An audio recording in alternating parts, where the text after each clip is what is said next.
Well, hello friends, and welcome back to the final installment in our restoration of this Aldo Velani Barolo pipe.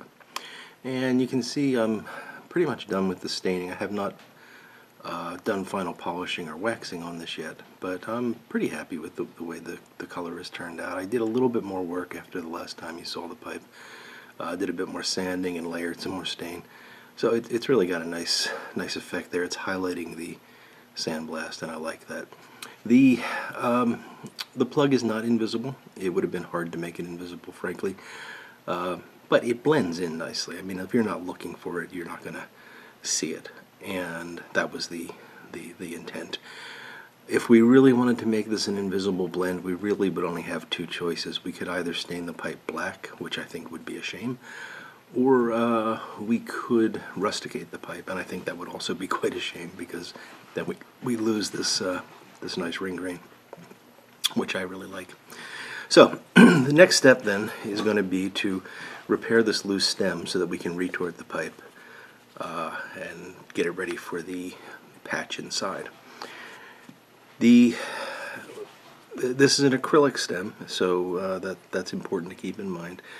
The method for expanding tenons on acrylic stems and vulcanite stems is similar, although you have to be careful with acrylic, because acrylic, it doesn't like to bend. It does get to a point where it will bend, but it's very easy to put stress cracks into it, so it's not as forgiving as vulcanite.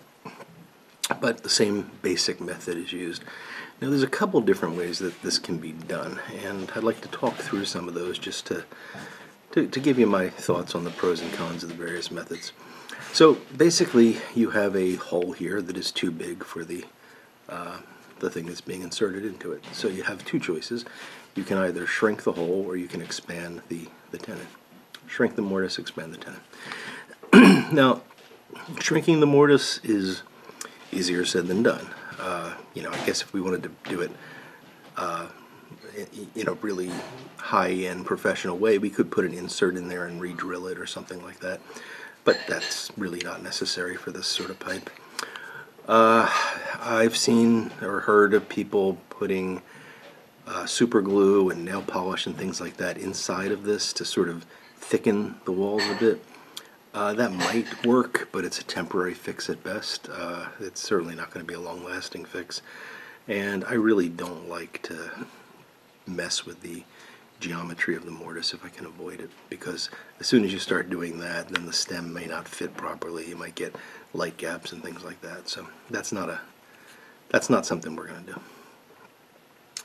do. One other thing that people will do is put some beeswax on the tenon, which technically is expanding the tenon, but that also gets transferred to the mortise, and that'll work for a while as well. Beeswax is sticky stuff. You don't want to overdo it, because too much can actually lead to cracks in your shank and things like that, but it's, again, a temporary fix. Eventually you're going to have to replenish the beeswax. So what we really want to do is we want to stretch this tenon. We want to stretch it equally in all dimensions around its circumference, so that we basically increase the diameter. Now, there are a couple different ways to do that. They all involve heating the tenon until it is soft, and that can be done with a heat gun, which is what I use, but you can also use a lighter or a alcohol lamp if you're very careful. You don't want to obviously burn this, but you can soften it with those flames. So there are various methods that we can use to try to stretch the tenon, and one of the easiest, and one that I've seen people do and seen the results of, and I do not recommend, is you can heat the tenon up and then just press it against a flat surface, and any flat surface will do. What this is going to do is kind of trumpet out the end, and that will give you just enough additional width that it will fit tightly into the mortise again. Now, there's a problem with that, and in my opinion, it's a pretty significant problem. And I've seen at least one pipe that I believe had a cracked shank because this method was used to tighten the stem. So I'm going to urge you to not use that push against a flat surface method. So what happens when you do that is, so you can imagine if, let's say this is your mortise.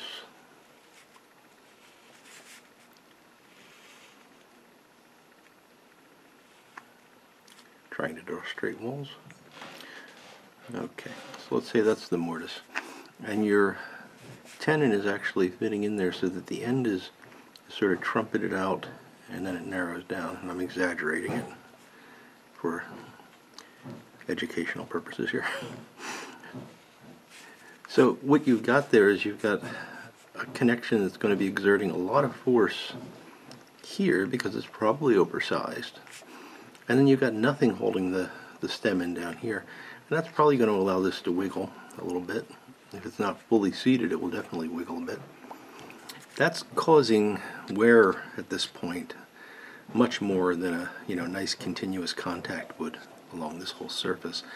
And I think those added stresses have, at least in one case, contributed to a crack in the shank of a pipe that I've worked on.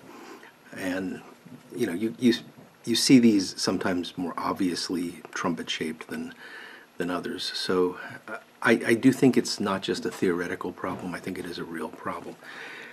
So this shape does get much exaggerated when you use that heating and pressing method. Now the other methods, they sell, Vermont Freehand carries them, and I think Tim West's company, he has them as well. Tenon stretchers, and they're little sort of conical pieces of steel that will be inserted into the end here once this is heated again. And you can imagine what the effect that they're going to have. You can also use things like, this is just a dowel that's been brought to a point, actually for another purpose, but it turns out to fit in here nicely. So if this was heated, I could kind of force this down, and that would sort of stretch this out some. The problem is that all of these sorts of methods are going to lead to something that's more or less going to have this effect. You're not going to get a smooth expansion of the entire tenon. Is that important? I think if it's extreme, it is important. It's very important. If it's a small, subtle slope to it, it may not be that big of a deal. Now, the way I've started doing this, and I've only recently switched over to this method because I've only recently learned about it. I saw a gentleman named George Debos, and I hope that I'm pronouncing his last name properly. He runs a company called, I think it's called High End Pipe Repair. And George works on some very nice, very high-end pipes. So he's the guy that collectors go to get their pipes fixed. He works on the pipes that if you're a hobbyist, you definitely shouldn't work on, and if you're somebody that's doing this professionally, you want to be very careful and possibly call in some advice before you start fooling around with them. They're, expensive collector items, pipes. And he is an incredibly careful guy, as you would expect, being involved in that kind of an undertaking. And he's a very thoughtful guy. He's clearly thought very deeply about the work he does. And he recently has started to put some videos on YouTube sharing some of the methods that he uses. And I got to say that I think for the work that he does, his methods are extremely important, and he's clearly thought through them very carefully. I don't know that they're the only way to do it. In fact, I'm pretty certain that he said in his own video that they're not the only way to do things. But I really liked his approach to the tenon expansion, and it was kind of eye-opening for me when he talked about this, because I had noticed this trumpeting issue. He talked about that as well. And then he showed the method that he's using, which is he's using drill rods. And drill rods, I mean, this is a drill. This is an 1/8 inch drill. But the drill rod is what the drill is actually made from. And you can buy these I think this is maybe a 3-inch length. I have a ruler here to measure it. You can get these from, I think Granger carries them. I got them from McMaster Carr. Yeah, it's like 2 3/4 inch. And the nice thing about them is that you can buy them in very small increments of size, of diameter, and you can get an array of these. Now, they're not terribly expensive, but they're like maybe $2 to $3 each. So if you want to have a large collection of these, it's going to be some out-of-pocket cost, but it's not as expensive as some other things that we buy in the pipe repair world. And I think they're a good investment because I use them a lot. Just for example, if I want to know how big the airway is, having a set of these, I can kind of figure out, well, that fits fairly well. And while I could have the size memorized, I don't. You can just get out your calipers and okay, that's there. So they're useful for that sort of thing. But for expanding the tenon, what you can do is find the one that just fits. And again, this is Mr. Debos's method. Heat this over a flame or over a heat gun. I use a heat gun until the material softens. Insert this all the way in, and this is probably the size smaller than what I need to use because it's going in fairly easily. But you just want to get it in there and then let everything cool down. Then remove it, check the fit. If it's still loose, heat it up again and go to the next size up. And this one doesn't fit. This is barely bigger. I think these are, I don't remember the difference between these two. And they are labeled, but I can't read I don't know if you guys can even see that there's some writing on these. I can't read it. My eyes just are too old for that.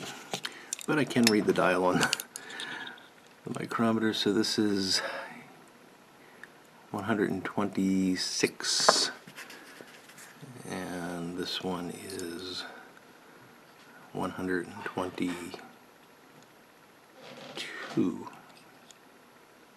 So they're about 400 thousandths difference between them. So fairly tight tolerance. And you can buy these fairly cheap and start off with a few of them in the range that you need, and then as you find a need for more, you can kind of fill in your collection. If you have a extensive drill set, you can also use the drills when they fit, but you're going to need something for between sizes, and that's where just buying the drill rod blanks comes in handy. So I am going to use this method. One last point though before I go off and stretch the tenon. There is another method that I saw a recent video from Bear Pipe that I want to recommend to you if you're a hobbyist, if you're somebody that's doing this occasionally and you don't want to invest in $2 or $3 doesn't sound like a lot, but if you could buy 30 of them, it adds up. Bear Pipe has a video where he makes a tool to do this expansion, and it is something that's this kind of method where it's a conical approach, but he made a tool that's got a very gradual slope to it, and it was quite clever. I think, and I'm not going to give anything away about his video because I want you to go see it, but I think the tool would work quite well. I think that it would impart a bit of a trumpet shape to this, but it's going to be very minor and not fraught with the issues that I outlined before. So I think it's a good compromise between trying to keep the edge as straight as possible and having an inexpensive, easy method for hobbyists to use.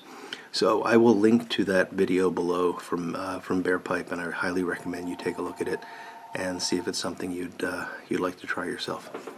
So I will now stretch the tenon using the rod method, and I will bring you back once it's complete. So there we go, folks. I only had to use the two drill rods that I showed you, and we now have a nice squeaky fit there. In fact, you might argue that's even a little bit too tight, but it'll almost certainly loosen up. So we're going to leave it as is, and we're going to go ahead. Sorry, I can't set. I was having difficulty aligning the stem with the camera in the way. There we go. So we will next, let me zoom out a bit here. We will next, that's the wrong way, go ahead and run the retort through this. After that, the next step will be to patch that inside.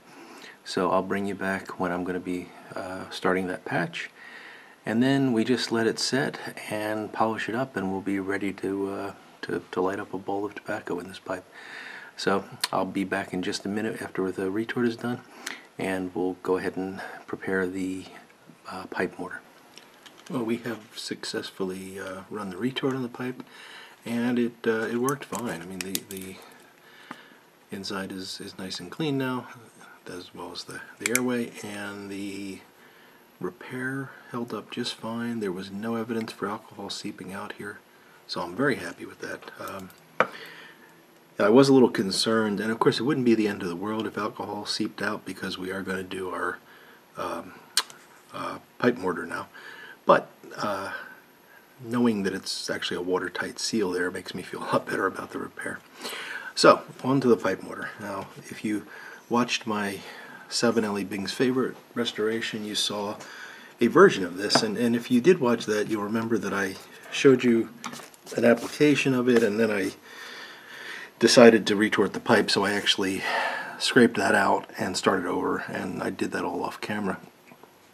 In doing that, I played around a little bit with this, and I'm going to mix it up again because I decided the last time I used it to mix it a little differently, and it seems to have worked really well. That Bing's Favorite restoration is holding up quite well, so we'll put some water in here and start mixing. And the main difference is that if you remember last time, I tried to make it very grainy, kind of the way you make pipe mud, but it turns out that this works quite well if you make it more like a clay. So you don't want any of that grainy structure. You want it to be nice and smooth, kind of the way you're seeing stuff here in the middle, but a bit thicker than that. So as we incorporate this, we may still need to add some more water. Now, this material, as I said in the previous video, is something that you could easily make at home. It's non-toxic. I said it's edible. It is. It's technically edible, but I wouldn't want to eat it. As I said, it wouldn't taste very good, but also, yeah, it's not something, you probably wouldn't want to eat a lot of it. But there's nothing in here that's toxic, is the point. And I'm thinking, I mean, based on what I saw, time to use my fingers now, based on what I saw with the Bing's Favorite, I see no reason why I'm not going to be able to share this recipe with you. But this is kind of like my last test here. I'm gonna, if it works as well on this pipe as it worked on the Bing's Favorite, then I'm going to make a video about this and show you how I make it and everything. And you guys that are doing pipe repair, if you run into these kinds of burnout issues, I do think this is going to be a good product for you to use. Product, I'm not selling it, you'll be able to make it. If you're, so you can see that's just a little bit too, see how it's not holding together, it's crumbling up. I want it to be more like a clay, so I'm going to add, got to be careful, I don't want to overdo it. I'm going to add a little bit more water. You guys that do corncob mods or just want to pipe mud your corn cobs, I think this is actually going to be a superior method for you as well. I haven't tried it on a corn cob yet, but I see no reason why it wouldn't work. So that's what I want. It's nice and sort of clay-like. You can see it's a little bit wet. It's forming very nicely. This is the consistency that I want for this material. And hopefully that's going to be enough, because what we're going to do is we're going to put that in the bottom, and then we're going to reestablish the airway.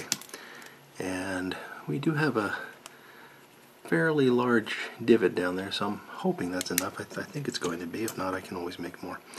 So I'm just going to pick that up and drop it in there. And there's no, just sitting down in there. And let me take the stem off now because it's going to get in the way. But stem widening is holding quite nicely. There's no neat way to do this. I'm just going to put my finger down in there and kind of smush it around. And you know, we want to make sure that it really packs into the opening, the opening that we made, that hole at the bottom, and we want it to smoothly spread out around the inside, just like we're pipe mudding a cob. If you've ever done that, you know, it's essentially what we're doing here. Okay, let me get my light and take a look at what we got now. And I'm going to play with that a little bit more. It's looking pretty good, but I just want to kind of get it up on that back, well, it's the front of the pipe, the front wall, a little bit more. Kind of leaned a little bit too heavily towards the back, and I just want to try to make it sort of evenly rise up all around the bowl. That looks good. Don't know how well you can see that, but it's nice and even all the way around. Okay, now while that is still wet, we're going to have to reestablish the airway, and I managed to not bring my drill bit over to do that, so I'm probably going to do a quick edit here, and I'll have the drill bit back in a second. Okay, so this is a somewhat old 9/64 drill bit. The 5/32 was just a little bit too tight in the airway, and I didn't want to really do any widening of it, so I'm just going to go in there and push down, and let's see where I'm... Yeah, so I'm in the bowl now. I'll reinsert that. And now what I need to do, and I'm probably not going to be able to show you this, but the drill bit is now in about the center of the bowl, but it's covered. So I'm going to go in with this little tool and sort of scrape away at that and try to uncover it. Not sure if you can see the little glint of silver down there. Let me see if I can turn it with the other. There, maybe you can see that moving. So we're getting there. I'm going to just empty out any loose bits. Oh, there are no loose bits. Okay. And I'll keep going. Sorry that I can't keep that in shot, but what I need to do is actually hold the flashlight in my mouth so that I can use both hands here.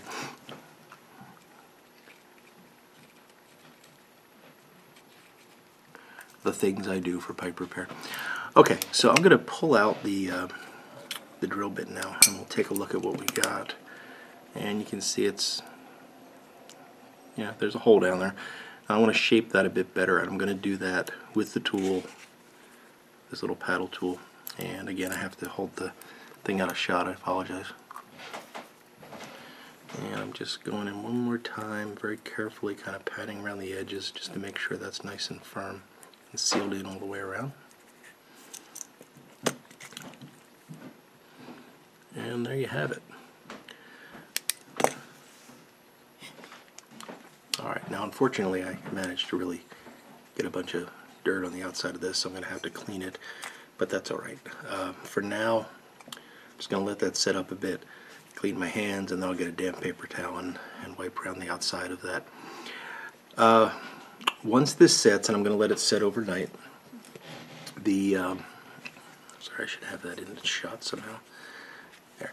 Once that sets overnight, I'll be ready to finish the pipe. I'm going to put a bowl coating in again. I talked about that in the 7LE Bing's Favorite, so I'm not going to belabor it with another section in this video. I'm just going to use that same activated charcoal mixture and just smear it around the inside of the bowl. And that's again just to ensure that when cake starts to form, it forms evenly all the way around. After that dries, and that only takes an hour or two, I will reassemble the stem, and then I'll buff and wax the pipe. And once I'm done with that, I'm going to bring you back for the finished product. So it'll just be a second for you, but I'm going to leave this set overnight, do the rest of the work tomorrow, and I'll see you then. Well, folks, we are done. We have a pipe that is ready to be smoked. So let me give you a quick peek inside here just to show you that that bottom is completely solid now, and I did extend the bowl coating up the sides just to sort of ensure that the cake builds up evenly all the way around. I wasn't so much worried about an additional burnout in this case because that region is completely covered with the pipe mortar. But I do worry about the transition between the pipe mortar and the wall of the pipe. I just wanted to make sure that we got an even chance of cake forming all the way around. So that is complete. We've buffed her up and shined her up, and you can see she's back to her previous glory. I think we're probably just a shade darker on the stain, but that's okay. I think it still looks pretty good. The repair is not invisible, as I said, but I am not going to point it out. And it is there, and I think that if you watch the series you'll be able to see where it is. But I'm not so sure if you didn't know this pipe had a repair that you would be able to find it unless you put on your magnifying loupe and went to town, and who's going to do that? So yeah, by and large I'm pretty happy with this. Now this is going to be the second and really final test of the pipe mortar, and I will smoke this pipe as I've been smoking the Bing's Favorite from the last series, and I'll give it a few weeks probably just to make sure that everything behaves properly. But assuming all goes well, I will be coming back then with a new video on the pipe mortar, how to make it and use it, and or I'll be telling you that it failed miserably. Either way, I will link to that video from both this one and as well as from the Bing's Favorite, so you'll be able to find those in the future if you like. Well, folks, I'm really glad that you joined me on this quest to restore this Aldo Velani. I think it turned out quite nicely, and I'm really looking forward to filling it up and giving it a smoke.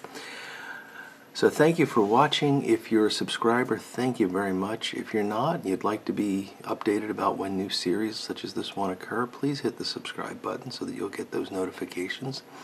As always, I really appreciate your comments, your questions, and of course your likes. So please feel free to do that, to get in touch there or through my website at canerodpipes.com. And unless I get in touch with you that way, I will look forward to talking to you all again in the next video. Thank you and goodbye.